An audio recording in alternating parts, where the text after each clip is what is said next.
नमस्कार।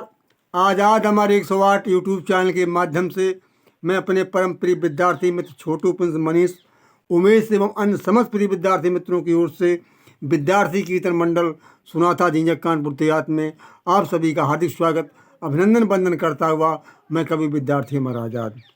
लीजिए, रामचरित की एक मानस की चौपाई है, उस पर बहुत महाभारत उठा हुआ हाहाकार है तो कई एक चौपाइयाँ। हालांकि गोस्वामी जी ने ब्राह्मण महिमा बहुत गाई है और शूद्रों को की बहुत खिंचाई की है। तो मैं बताना चाहता हूँ, शूद्र वो होता जो दुष्कर्म करता, दुष्ट नीच होता। कोई धंधा अगर है तो वो नीच धंधा थोड़े ना वो है। अगर सब्जी उगा रहा है, फल उगा रहा है, वो सफाई कर रहा है तो क्या नीच हो गया वो?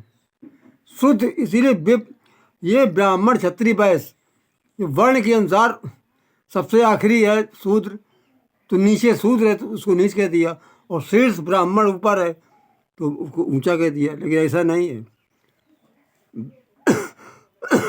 क्या एससी और बैकवर्ड में सब दुष्ट ही भरे हैं? तो आधी चौपाई गोस्वामी जी की तो सही है। कौन सी? कि पूजय विप्र सकल गुणहीना, पूजय विप्र सकल गुणहीना। सकल गुण, सारे गुणों से हीन वो ब्राह्मण पूजनीय है। वो गुण कौन है?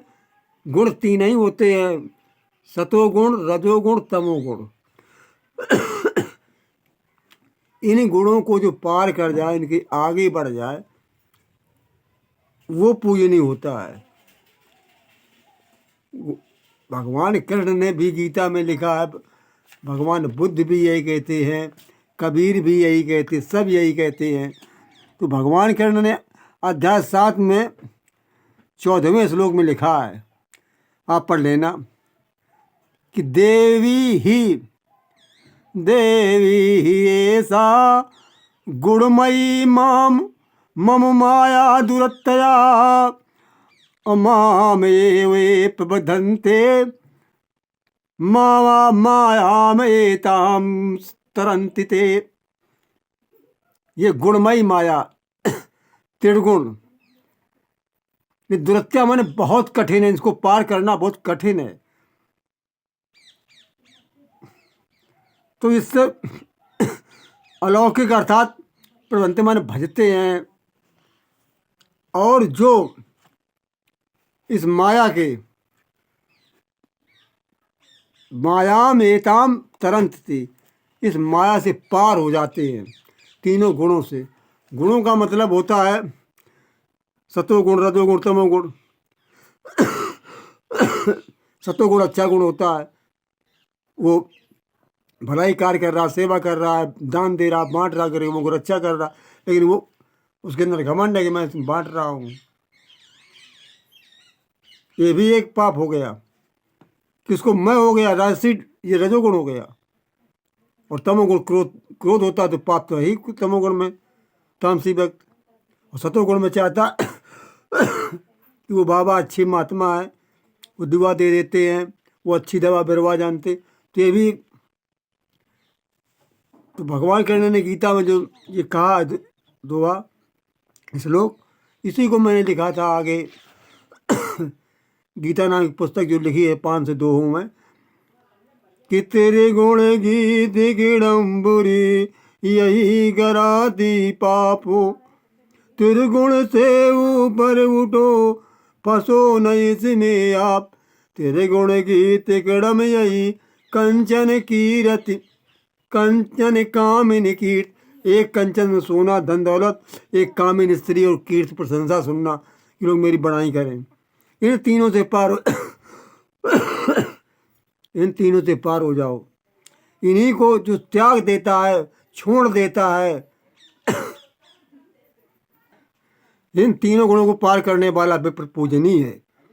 और गोस्वामी जी ने लिखा है रामचरित मानस में भी, कि ज्ञान मान जाए कवनाही और ब्रह्म समान देख सब माय। जहाँ ज्ञान मान के कुछ उसको है ही नहीं कुछ, सबको ब्रह्म में देखता है, हर जीव को देखता है कि इसमें भगवान का अंश हम में इसमें कोई फर्क नहीं है।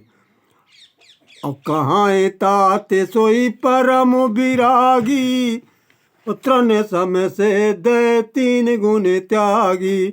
उसी को परम विरागी कहते हैं, तृण तिनिका के समान इन तीनों गुणों को, सतो रजो तमो गुण को तृण सम सिद्ध तीन गुण त्यागी। और कहाँ तात सोई परम विरागी, वही परम विरागी है। ऐसे विप्र जो इन तीनों गुणों को छोड़ चुका वो पूजनीय है। लेकिन आगे की चौपाई जो दूसरा चरण है वही कि शूद्र न पूजय परम प्रवीणा, पूजय बे सकल गुणहीना। इन सकल गुण तीनों गुणों को हिंसे वो पूजनीय तो है, लेकिन शूद्र न पूजे, शूद्र सब सूद समाज के लिए कह दिया, कितना भी अच्छा काम करे तो पूजनीय नहीं है। तो गोस्वामी जी को लिखना चाहिए था कि पूजय बे सकल गुणहीना और दुष्ट न पूजय गण ज्ञान प्रवीणा। दुष्ट को शब्द का प्रयोग यहाँ होना चाहिए था, लेकिन गोस्वामी जी को ब्राह्मण महिमा गा के शूद्रों को हताहत करना था, उनके दिलों को, इसलिए ब्राह्मण महिमा गाई गई है। और कोई रामचरितमानस ग्रंथ खराब नहीं है, इसमें अच्छी बातें भी हैं। नमस्कार।